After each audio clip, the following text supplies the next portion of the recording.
You have to decide what is more important.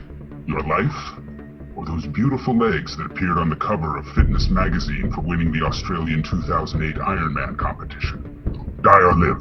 It's in your hands. Okay, there's one. Okay, there you go. Craig. Alright, who's next?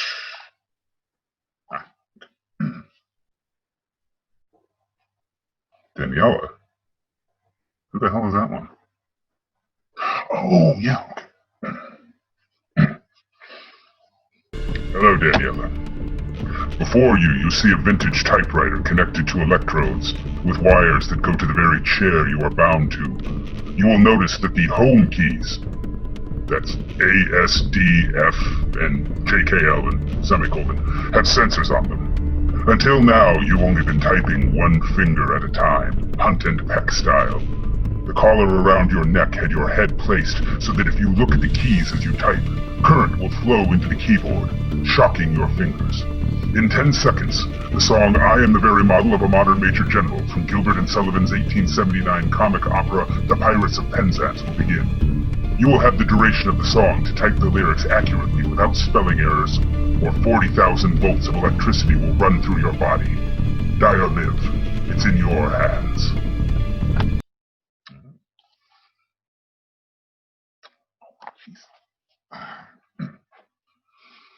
I should have mentioned that this is because of all those terrible YouTube comments you made. Words hurt. Die or live, it's in your hands. That was a good one. My God. Oh, this guy. Oh, good. Oh, hello, Kelly. John. Look who it is. We hate this guy. So, Kelly, what brings you here? You told me I had to call you. Well, I told you to choose to call me. There's a difference. Why am I here, John? Well, first of all, let's just say that the series of puzzle murders is going splendidly, thanks in no small part to your efforts on your end, what with keeping an eye on various doctors, policemen, criminals, and general no-goodniks in the general area. I thought you hated murder. You told me you despise murderers and that this was about helping people understand the value of life. Well, yes, it still is. How many of your victims now appreciate life?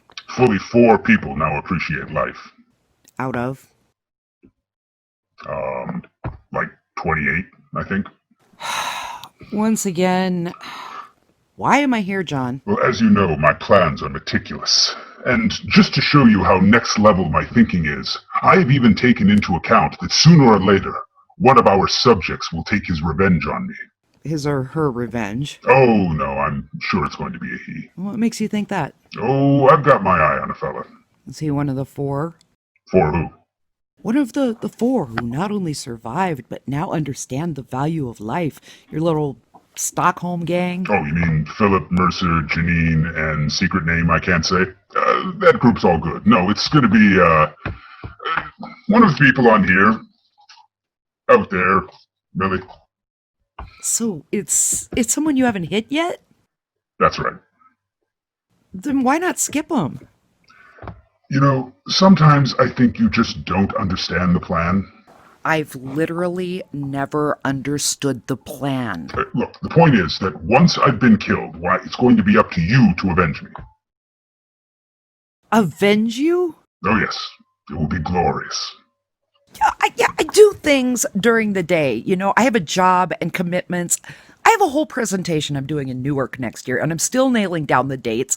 Besides, how do you know you're even going to be around to be killed? Aren't you dying from cancer? Oh, this guy will get me before that. Then have one of these other schmucks avenge you. Oh no, Philip and Mercer will be the first to go, and Janine will be participating in a trap that's going on at the same time. Although, as far as the police will think, it'll seem like months apart. Until the surprise reveal. It's going to be pretty cool. It seems implausible. Wait, that's only 3. What about your secret guy? Can't he avenge your murder? Oh no, I'm saving him to avenge your murder. What? Well, sure, you'll avenge my murder, then either a different someone or the same someone will murder you. I'm a little fuzzy on the details, honestly. And then Mr. Secret Guy will avenge you. And how long before all that happens? I mean, we're looking at 7 years worth of stuff. So that's including the 2 murders of your little buddies, then you, then me, murdering your murderer, and then someone else murdering me. Again, it might be the same guy. Part of my plan accounts for you being a bit of a butterfingers during this job, so he may murder you if you haven't murdered him thoroughly enough. Okay. So should I buy a gun or something now so I'm prepared? No. You use a complicated puzzle trap where he's got to make a deadly choice. So I can't use a gun. I mean, you can if you attach it to a complicated pulley system that's triggered by, him having to prove how much he loves his kids or something. He has kids? He's a little chubby too, so maybe tie it into gluttony. You know, you're really getting a peek behind the curtain here. So,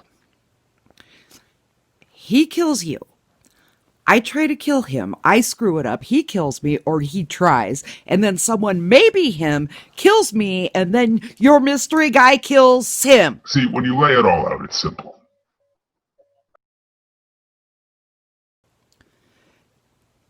John, will you just sign the fucking divorce papers, please?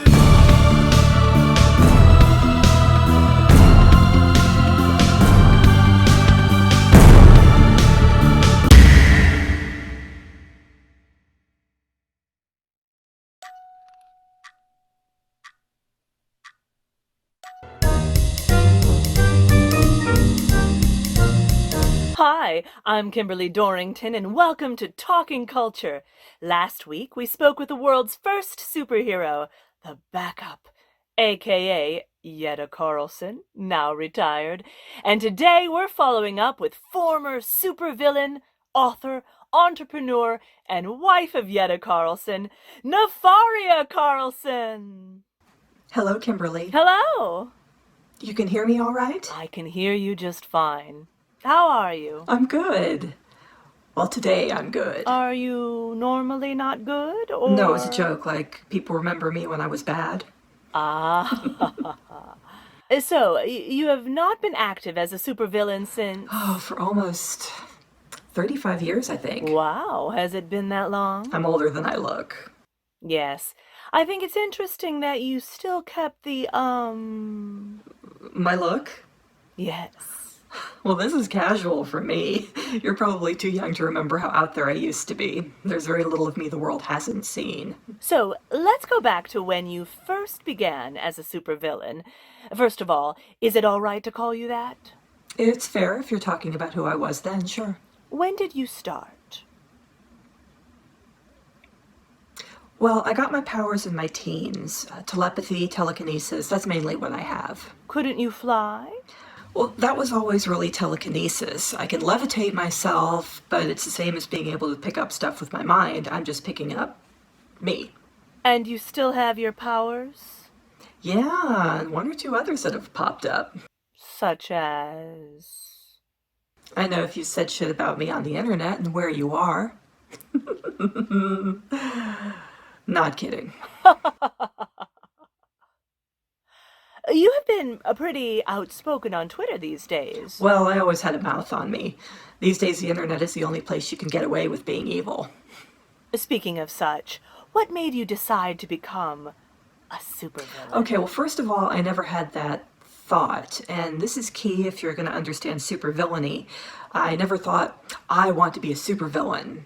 I thought, I want them to pay attention. If you remember, I started really young, like I was a kid. How old were you? 15, but I looked older, so the other supervillains and superheroes treated me like I was an adult. Sometimes it seemed like they were the only ones who did. So your first act as a supervillain was... Well, I'd had some issues at school, kids making fun of me. This is not makeup, by the way, and I've always looked like this. Where I'd use my mind to throw kids against lockers. I would read minds and get passwords to things, but what was the first one? Oh, I made an announcement on an airplane's PA system that I was going to crash the plane if I didn't get what I wanted. And what did you want? Well, see, that's the thing I don't remember. What I didn't know then, but I know now, is that every time I used my mind powers, I lost a memory or sometimes even a basic thought process. What do you mean? Like it takes me a little longer to do a thumbs up because I have to think it through. I have to build the thought. Okay, close your hand into a fist. Just stick your thumb out. Hold that hand position while lifting your hand up. Whoa, that seems like a lot to lose. It is. Well, it was. But I've learned that I can get those things back, and yet it's helped me so much. And speaking of your spouse, why was it that you targeted her? So many people say we were arch enemies, and I challenged her publicly in the beginning. That's what everyone remembers. I mean, who was I going to challenge? Mixmaster? Wow, taking a shot at Mixmaster. Yeah, talk about a low blow. By the way, all those allegations that are popping up against him now, I've been saying that for years. You fought Mixmaster, right? Once, we fought. I had threatened to destroy the Eiffel Tower. Was it the Sears Tower? See, my mind's gone, kids. I remember the emotional stuff, but the details, they go. So, Mixmaster and I are fighting, and I'm saying the usual kind of stuff like, You think you can defeat me, Mixmaster? I am death. I am the void. you know, that kind of thing. So he says, I will defeat you, Nefaria, and then I'm going to grab that tight little ass of yours and have you right here, and no one will believe you. What? Yeah. He used to threaten to rape all the female supervillains all the time during combat. You basically never wanted to fight him ever. But that was like decades ago before all those women came forward.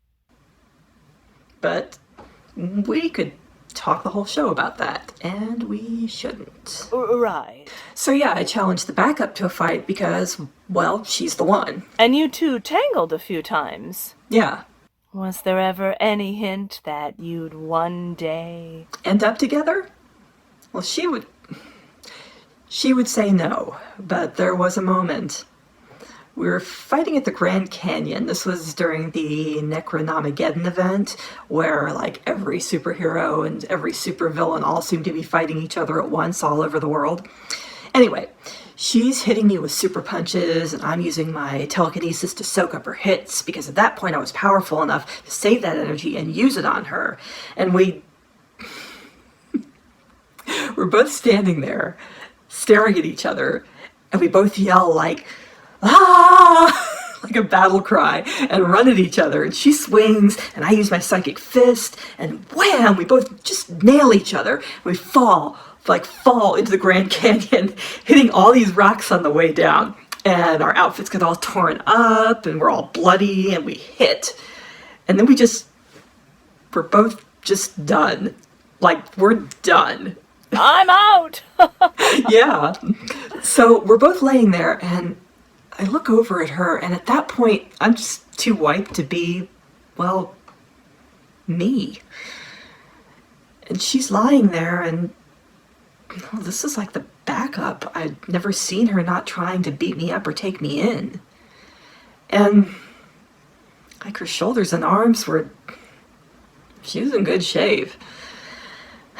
I'd never noticed that before, and she turns her head to the side, and we're both still lying down, and I realize she's the same way. She's too tired to be the backup. I'd used up so much of my power for a second I forgot that we had fought. And I realized that all I was looking at was this beautiful woman who looked hurt. And I realized later that when she looked at me, she saw a sympathetic look on my face, like I almost asked her if she was okay. And for just that second, we were on the same side. You seem to remember that part well. That's because when I learned that I could lose part of my memory using my powers, I learned to protect certain memories, and I held on to that one. So, when you ask, was there any hint of chemistry between us? I answer, why else would I hold on to that memory? So years later, when she reached out to you... I was looking for a reason to quit. I wanted to quit. Not to be a hero, though I don't see anything wrong with that choice. I just wanted to help in other ways. When did you become... A couple? Well, we've been friends for a long time. She was basically my sponsor and my counselor. And she didn't want to admit that she liked me in that way. Not because she was in the closet, but for the ethical reasons.